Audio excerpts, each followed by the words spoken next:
Hello students, today we will discuss word problem of sample paper 23-24 set 1। मैं इस question को आपको detail में समझाऊंगा स्टेप बाय स्टेप, ताकि आप ये क्वेश्चन भी आराम से समझ लो और इस टाइप का कोई भी क्वेश्चन फ्यूचर में आए तो उसको आप बिना किसी हेजिटेशन के आराम से सॉल्व कर लो। आइए सॉल्व करते हैं। Students, please comment on this video and subscribe our channel. Do like and share this video to your friends so that they can also benefit from it. तो क्वेश्चन क्या कहता है? ABCD is a parallelogram. Point P divides AB in the ratio 2:3 and point Q divides DC in the ratio 4:1। तो एक ABCD एक parallelogram है, ये हमें दिया हुआ है और AB के ऊपर एक पॉइंट P है जो AB को 2:3 के रेशियो में बांट रहा है। मतलब क्या हुआ कि अगर AP AB का 2 पार्ट है तो PB 3 पार्ट है, 2 और 3 के या 2:3 के रेशियो में वो उसको डिवाइड कर रहा है। इसी तरह से Q एक पॉइंट है DC के ऊपर जो उसको 4:1 के रेशियो में डिवाइड कर रहा है, यानी DQ जो है वो 4 पार्ट है और QC जो है वो 1 पार्ट है। और हमें क्या प्रूव करना है कि OC जो लेंथ है वो OA का हाफ है। ठीक है, आइए इसको सॉल्व करते हैं। तो शुरू करते हैं अपने पैरेललोग्राम से। तो अब हमें क्या दिया हुआ है कि ABCD एक पैरेललोग्राम है। अब अगर पैरेललोग्राम है तो जो AB और CD जिनके ऊपर P और Q पॉइंट दिए गए हैं, हम वहीं से स्टार्ट करते हैं। तो AB और CD क्या होंगे? वो इक्वल होंगे और पैरेलल भी होंगे। यही तो होता है हमारा पैरेललोग्राम। अब P जो पॉइंट है वो AB को 2:3 के रेशियो में डिवाइड कर रहा है। तो AP और PB की वैल्यू निकाल लेते हैं AB के टर्म्स में। ठीक है, तो AP क्या हो जाएगा? 2/5 AB। क्यों हो जाएगा कि देखो, अगर 2:3 के रेशियो में डिवाइड किया तो AP की वैल्यू क्या होगी? 2 टाइम्स ऑफ AB अपॉन 2 + 3। जिस रेशियो में डिवाइड किया तुम दोनों को सम कर दो, वो डिनोमिनेटर हो जाता है और नॉमिनेटर में 2 आ जाता है। तो 2/5 AB ये हो गया हमारा AP की वैल्यू।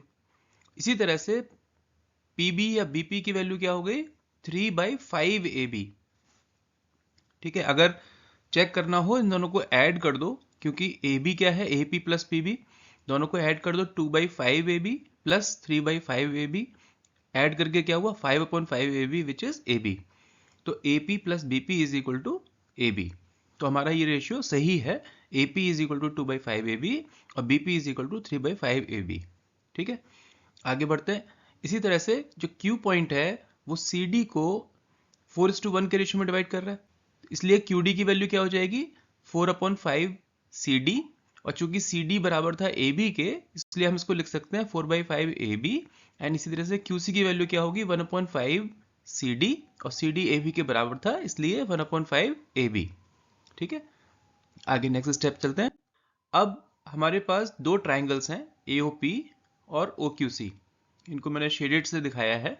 तो ट्राइंगल AOP और OQC, इन दोनों ट्राइंगल को एक बार देखते हैं। तो इसमें अगर तुम ध्यान से देखो तो एंगल AOP, जहां पर इंटरसेक्शन पॉइंट है O, वहां पर जो एंगल बन रहे हैं, एंगल AOP वो एंगल QOC के इक्वल होगा। क्यों होगा? क्योंकि ये वर्टिकली अपोजिट एंगल्स हैं। नेक्स्ट हमारे पास एंगल है OAP। ठीक है, OAP एंगल और OCQ एंगल। ठीक है, ये दोनों एंगल इक्वल होंगे। क्यों? क्योंकि AB और CD पैरेलल लाइंस थी, उनको लाइन AC कट कर रही है, तो ऑल्टरनेट इंटीरियर एंगल हो गए angle OAP and angle OCQ। इसको हम ऐसे भी कह सकते हैं कि angle CAB and angle DCA, ये दोनों इक्वल हो गए। अब किसी दो ट्राइंगल्स में अगर दो एंगल्स इक्वल होते हैं तो तीसरा एंगल भी अपने आप इक्वल होगा। By AAA identity what do we get? Triangle AOP is similar to a triangle QOC। ठीक है, अब हम इससे आगे बढ़ते हैं, नेक्स्ट स्टेप पे चलते हैं। अब हमारे पास दोनों ट्राइंगल्स आ चुके हैं जो सिमिलर हैं। इससे कोरिलेशन निकालते हैं हम। क्या निकलता है? OA/OC। जो हमें प्रूव करना था, क्या प्रूव करना था? कि OC जो है वो OA का हाफ है कि नहीं। तो हम क्या लेते हैं? OA और OC में रिलेशन ले लेते हैं। तो OA/OC क्या हो जाएगा? AP/QC।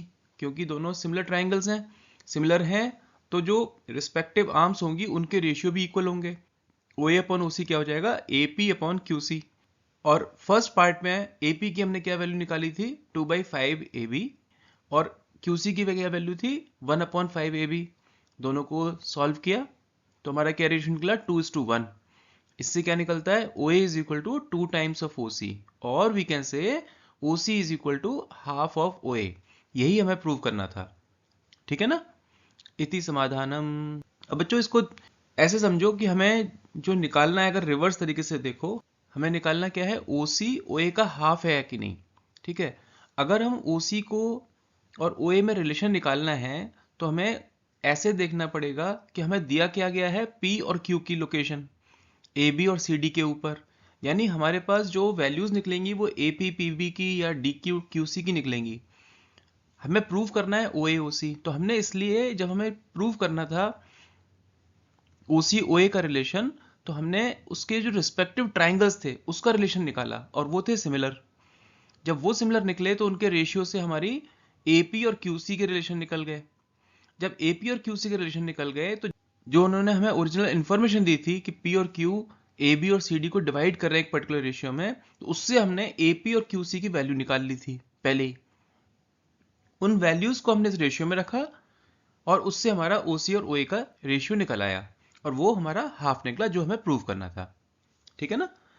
बोर्ड के एग्जाम्स में इस क्वेश्चन को कैसे स्टेप बाय स्टेप लिखें, इसके लिए हमने अपनी वेबसाइट saplingacademy.in पर ये क्वेश्चन डिटेल में दे दिया है।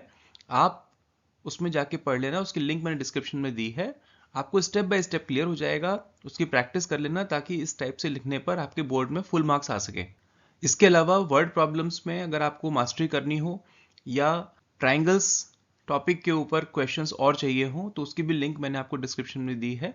उसमें आपको बहुत सारे क्वेश्चंस मिल जाएंगे, वर्ड प्रॉब्लम्स मिल जाएंगी, जिससे आपको उस कैटेगरी के ऊपर पूरी मास्टरी हो जाएगी।